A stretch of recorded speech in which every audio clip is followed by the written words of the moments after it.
আমাদের 63টা আসন চলে গেছে সামান্য ভোটে।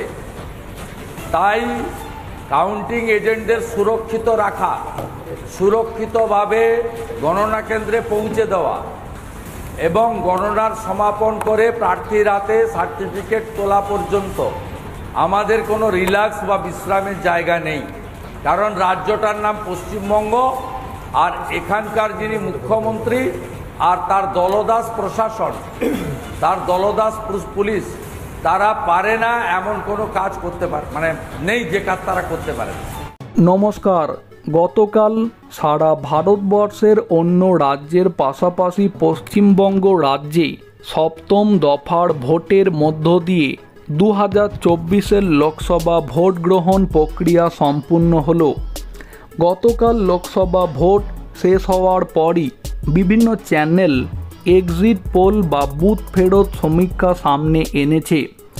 মোটামুটি প্রত্যেকটি বুথ ফেরত সমীক্ষা থেকে যেটা দেখতে পাওয়া যাচ্ছে তা হলো ভারতবর্ষে আবারও এনডিএ নেতৃত্বাধীন বিজেপি সরকার ক্ষমতায় ফিরতে চলেছে।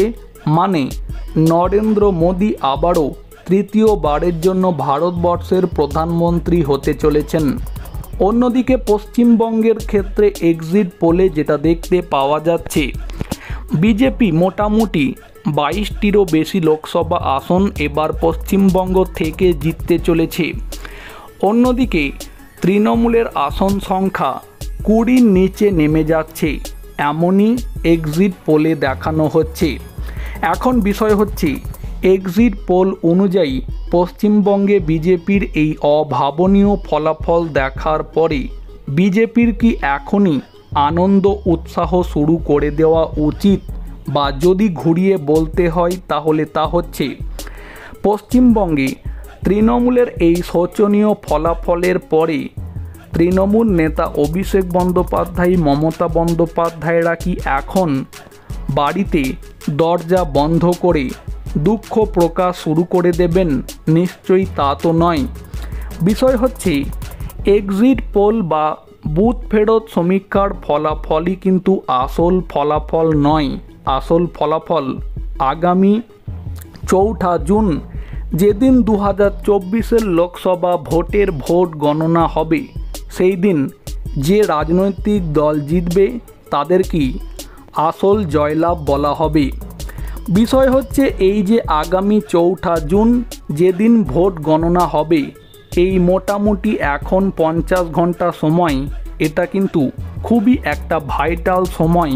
কারণ আপনারা প্রত্যেকেই জানেন যে গতবার 2021-এর পশ্চিমবঙ্গ বিধানসভা ভোটের ভোট গণনার সময় তৃণমূল এবং আইপ্যাক মিলে কিভাবে খেলে দিয়ে সমস্ত কিছুকে এলোমেলো করে দিয়েছিল। এবারও কিন্তু তৃণমূল এই 50 ঘন্টা সময়, মানে লোকসভা ভোটের ভোট গণনার আগে এবং ভোট গণনার দিনে বিভিন্নভাবে কিন্তু মমতা বন্দ্যোপাধ্যায়, অভিষেক বন্দ্যোপাধ্যায়রা চেষ্টা করবেন যে বিজেপিকে হারিয়ে কিভাবে দেওয়া যায়।